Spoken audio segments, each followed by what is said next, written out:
Good morning, dear children. Welcome back to your history class. We will continue with our chapter The Rise of Nationalism in Europe. Our today's topic will be liberal nationalism. What did liberal nationalism stand for? Now let's start reading it. I already told you what is the meaning of liberalism. It means to get free. Now here we are taking a deep account of the same thing. Ideas of national unity in the early 19th century Europe were closely allied to ideology of liberalism. So in the early 19th century Europe, the ideas mainly relied upon the basic concept of liberalism. The term liberalism derives from the Latin root liber, meaning free. For the new middle classes, liberalism stood for freedom for the individual and equality of all before the law. Now there are some cases. Different people have a different concept of liberalism that we are going to study here. Since the French Revolution, liberalism had stood for the end of autocracy and clerical privileges. So first we saw of the middle class, it means just equality before law. In politics we see the government by consent or democracy is the meaning of liberalism. In French Revolution, the liberalism is for autocracy ending and clerical privileges. Clerical is the church related privileges, that actually the second class, that is nobility and clergy, they were having a constitution and representative government through parliament. And 19th century liberals also stressed the inviolability of private property, means no one has a private property and everything is public. And it is not like if someone has a property and you are acquiring it, it is not your right to acquire it. Yet, equality before the law did not necessarily stand for universal suffrage. You will recall that in revolutionary France, which marked the first political experiment in liberal democracy, the right to vote and to get elected was granted exclusively to property owning men. So this was that the one who are owning the properties, they are having the right to vote. Men without property and all women were excluded from political rights. They can neither contest the elections nor they can participate in any political activity or any meeting that were held in the democracy or the government of France. Only at that time it was not actually democracy, so I was wrong actually. It is not democracy because that time it was aristocracy rule. So in those, only those people who were having some private property are only allowed to take the participate. Only for a brief period under the Jacobins did all adult males enjoy suffrage. However, the Napoleonic Code went back to limited suffrage and reduced women to status of minor, subject to the authority of father and husband. So again, when we see the Napoleonic Code of Conduct according to 1804, it again took women back to the lower grade level. Throughout the 19th and early 20th centuries, women and non-propertied men organized opposition movements demanding equal political rights. So they want the equal political rights just like propertied men had. Now, what do we mean by liberalism in economic sphere? So in economic sphere, liberalism stood for the freedom of market, abolition of state-imposed restriction on the movement of goods and capitals. So if any of the goods and capitals are to be imported or exported from one state to another or from one country to another, there was a rule in which state was to look after those things. But now in economic sphere, the liberalism demanded that it should be abolished.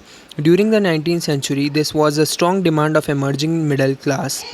Let us take the example of German-speaking region in the first half of 19th century. Napoleon administrative measure had created out of countless small principalities a confederation of 39 states. So there were total 39 states for which laws were made. Each of these possess its own currency. So every state has its own currency and its ways and measures. A merchant traveling in 1833. So it is just an example to explain. So in the years of 1833, if anyone wants to travel from Hamburg to Nuremberg to sell his goods, would have to pass through 11 custom barriers and pay a custom duty of about 5% at each of them. So each state had its own custom duties which were to be paid by the people who were coming from outer region. Duties were often levied according to the weight or measurement of goods. As each region has its own system of weights and measures, this involved time consuming calculation. The measure of cloth, for example, was the elli, which in each region stood for a different length. An elli of textile material brought in Frankfurt would get you 54.7 centimeter of cloth. In Mainz it was 55.1, in Nuremberg it was 65.6, and in Freiburg it was 53.7. So this elli had different values at different states. It is just to explain you that every state has its own measures, its own standards. So that was a major problem for the people of Europe. Such conditions were viewed as obstacles to economic exchange and growth by a new commercial class who argued for the creation of a unified economic territory, allowing the unhindered movement of goods, people, and capital. In 1834, a custom union of Zollverein was formed at the initiative of Prussia and joined by most of the German states. So, as we have discussed till now, the commerce classes or the commercial classes which were to sell and export the good from one state to another had to pay these custom barriers. So they were all not actually happy with this. That's why they demanded something to be done to accommodate this situation, and that's why a custom union was framed. That was actually the union of all the customs or all the rules in 1834, and it was Zollverein. It was at initiative of Prussia. So in Prussia it was formed and joined by most of the German states. Means it was actually most of the German states were to accept its policies, and they readily accepted it. The union abolished tariff barriers and reduced the number of currencies from over 30 to 2. The creation of network of railway further stimulated mobility, harnessing economic interest to national unification. A wave of economic nationalism strengthened the wider nationalist sentiments growing at the time. So here we see that in Europe also, among the various states, everyone had its own currency, its own measures, its own ways. So in order to accommodate that, Zollverein was formed. So it can be either asked in the 5-mark question that what were the problems regarding the economic sphere in the France, and for what liberalism stood for its meaning, and also how was this problem solved. Or it can directly be asked what is Zollverein, and how does it help, or how does it create a liberalism as a meaning in the economic sphere during the European Revolution. Now we see the next topic, that is a conservatism after 1815. Following the defeat of Napoleon in 1815, so we know that Napoleon was defeated in 1815 at the Battle of Waterloo. European governments were driven by a spirit of conservatism. Now, conservatism is a political philosophy that stresses the importance of tradition, established institutions and customs, and preferred gradual development to quick change. So it was actually that gradual development should take place, and all the important or all the past should be actually preserved. That was conservatism. So the European governments were actually attracted towards it. Conservatives believed that established traditional institution of state and society like monarchy, church, social hierarchies, properties and family should be preserved. Now human being has a tendency to resist any change that has took place in his or her life. Similarly, if we are talking about here Europe, so when the monarchy was abolished, so that time many people had a feeling, they had developed a sentiments for monarchy, and that is why some conservatives arrived which were actually to safeguard monarchy. So that was actually to conserve monarchy, church, social hierarchies, and actually the government of Europe was also driven by this spirit. Most conservatives, however, did not propose a return to society of pre-revolutionary days. Rather, they realized from the changes initiated by Napoleon that modernization could in fact strengthen the traditional institutions like the monarchy. So actually conservatives, about 80%, were not of the fact that the old monarchy should again be established in the Europe. Rather, they were of the fact that modernization as well as monarchy should take place simultaneously. It will develop Europe as well as monarchy would be safeguarded.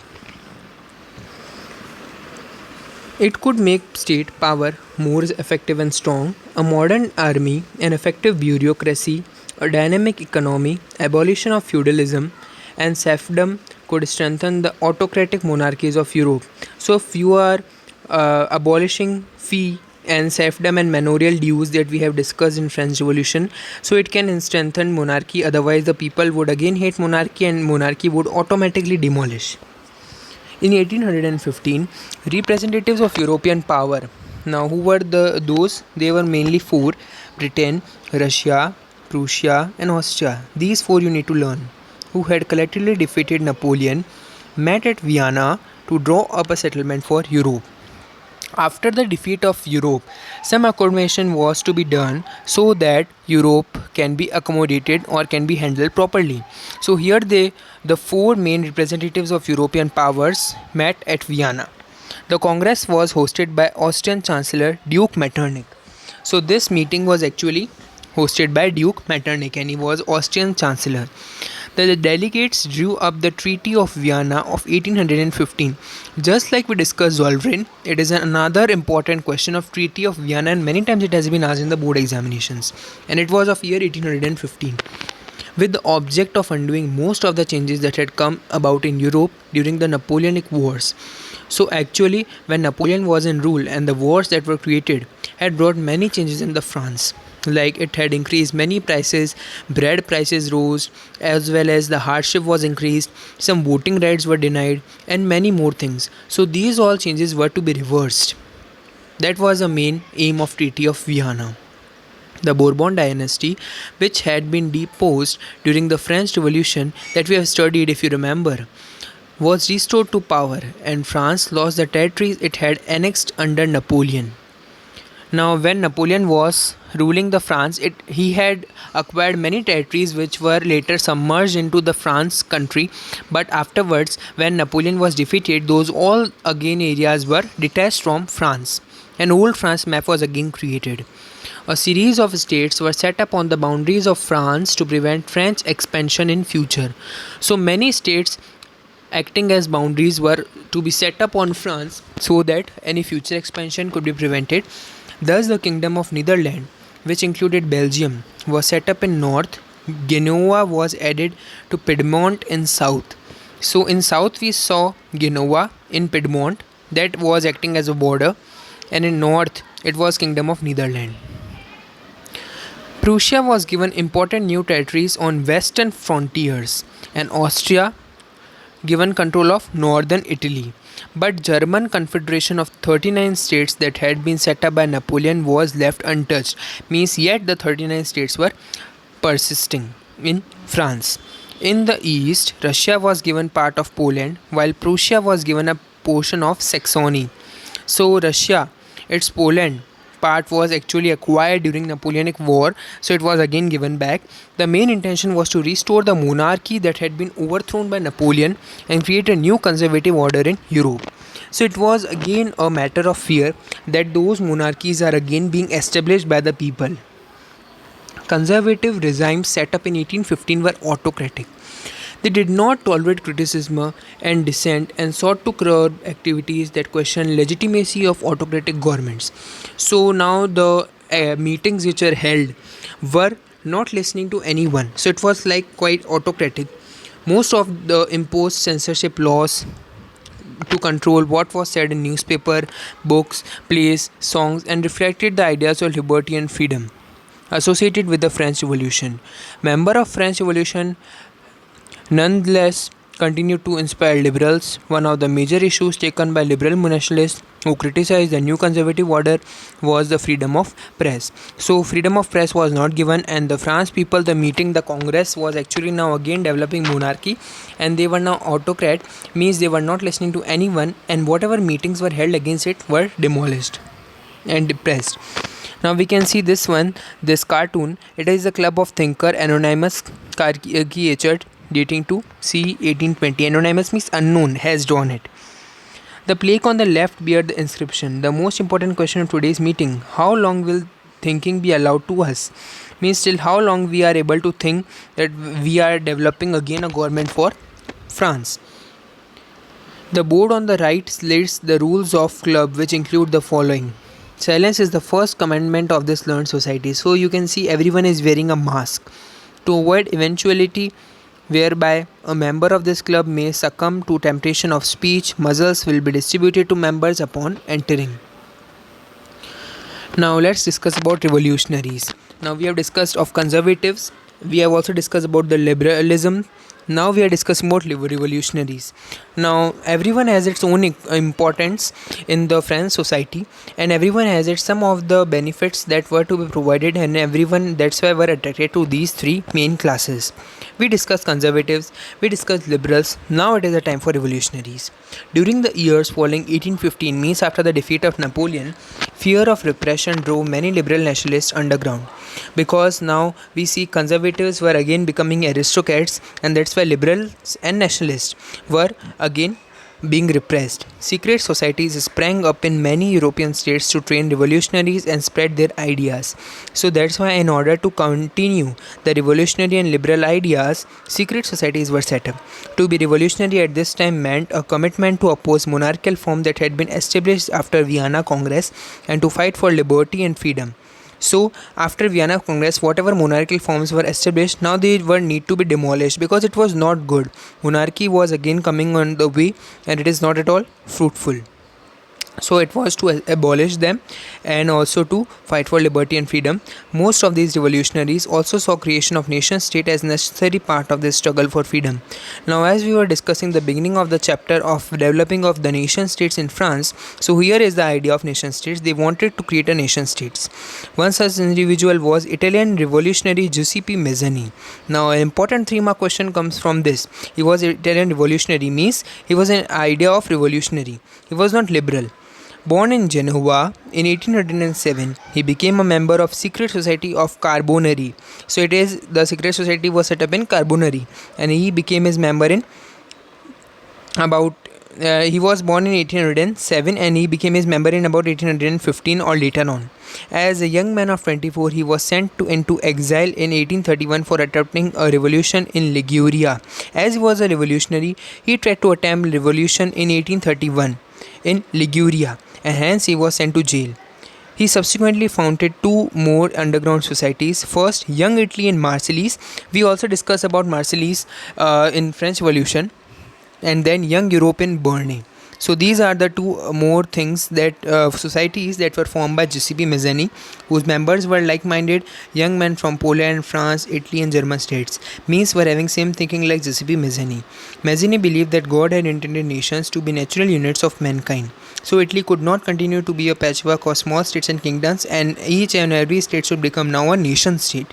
It had to be forged into a single unified republic within a wider alliance of nations. This unification alone could be the basis of Italian liberty. Following his model, secret societies were set up in Germany, France, Switzerland, Poland. Mazzini's relentless opposition to monarchy and his vision of democratic republics frightened the conservatives. Metternich described him as the most dangerous enemy of our social order. As Metternich was conservative, so he can see him a most dangerous enemy of social order. Social order is actually the laws were proposed to bring back monarchy, but Giuseppe Mazzini did not wanted it, and every of the conservative was to fear from Giuseppe Mazzini, and that's why Duke Metternich has described him as the most dangerous enemy of the social order. So that's all for today, students. Thank you and have a nice day.